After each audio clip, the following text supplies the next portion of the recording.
across now to Nigel and Mangalam, live at the National Stock Exchange as CNBC TV 18 rings the budget bell. Nigel, Mangalam, over to you.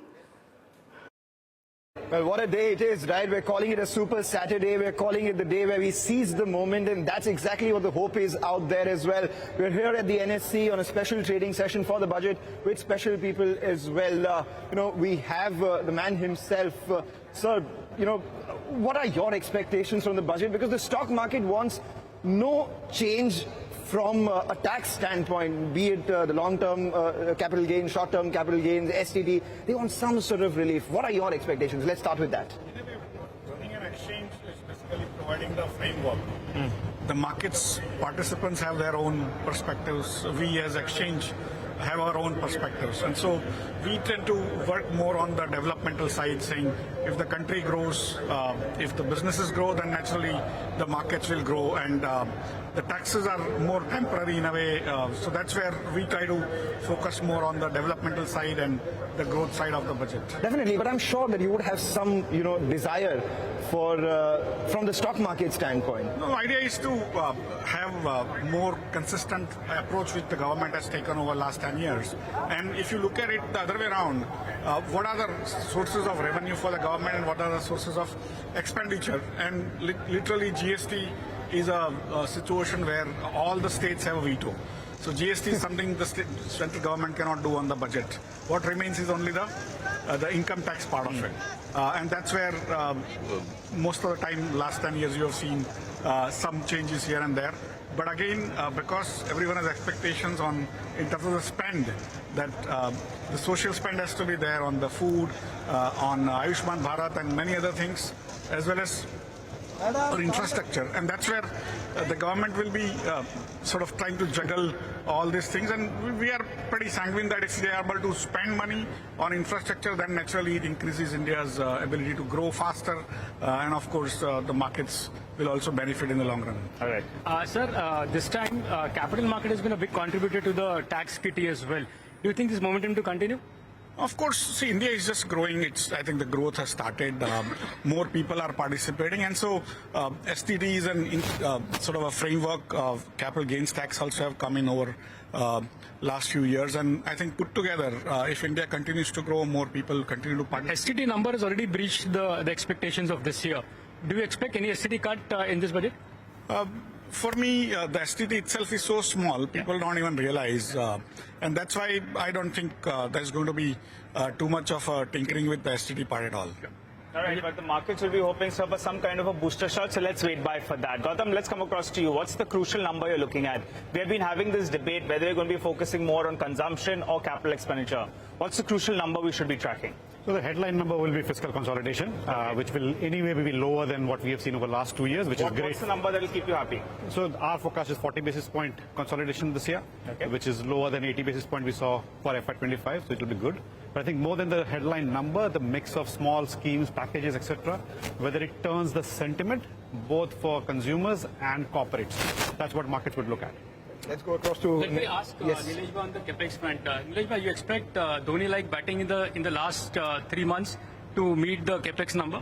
Well, at least in December, the quantum increased and the quality increased.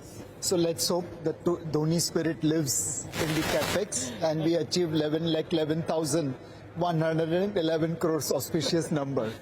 We did ask Ashish about what his expectation from a capital market standpoint is. He said that from the exchange standpoint, he wants the framework to continue. What does the market want according to you? I mean, what do you think the way the positioning is right now? Everyone's a little down on sentiment. What is it that can boost sentiment, turn things around? Not for the near term, mid term and long term, but just, the way things are right now. So if we go by the meme industry, then they just don't want increase in taxes. Okay. If we go by real market expectation, they want Triveni Sangam. One, as Gautam mentioned, fiscal consolidation, deliver on the promise of 4.5%. Number two, go for capex because private capex is subdued. Support urban consumption, especially as that has started slowing down a little. And finally, if you have to spend money and you have to maintain fiscal deficit, then you have to raise resources. Now, please don't tax people who are already in the net. Outside of tax nets, there are many big sharks. Go for them. And my wish list, which I don't know whether it will ever come, is raise resources through out-of-box thinking. For example, we always have believed that Western world does things right. In US and most Western world, there is exit tax. We have seen many rich Indians leaving India and settling down abroad. Why not tax them? Second, we all know how much gold Indians own. We don't even know probably how much gold Indians own. That's lying in our Tijori and safe deposit locker. It's a frozen savings. Why not do a gold monetization scheme which can bring those gold in Tijori to outside economy and provide growth capital for our entrepreneurs?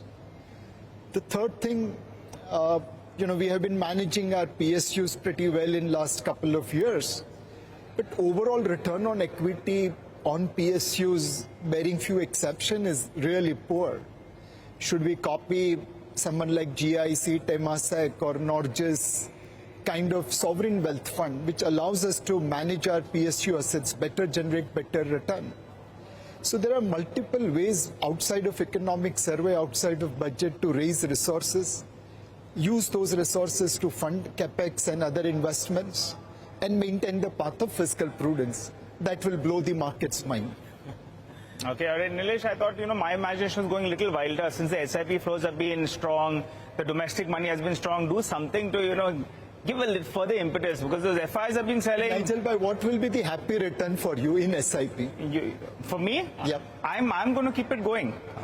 What return, in your opinion, will be good? It should be at least, in the mid-teens over a longer duration of At time. this correction, SIP returns are already in mid-teens. Yeah, but I'm hoping that it sustains, right? I mean, and if I get more, I'll be even happier. But See, if they present a budget like this, I can assure you that those returns will be What sustained. will bring FIIs back?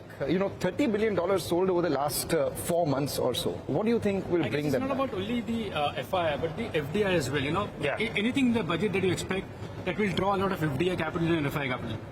So on the FDI side, I think the CE has done a fantastic job on ease of doing business. When your wage slip font is prescribed, when the swing of the door is prescribed, when maintenance of health record for the cook is necessary, all those things create an Inspector Raj. Now, you have to whitewash your wall, but what is the definition of whitewash? Who knows? So we have to improve ease of doing business from the current level. It's better than the past, but we still need to go ahead.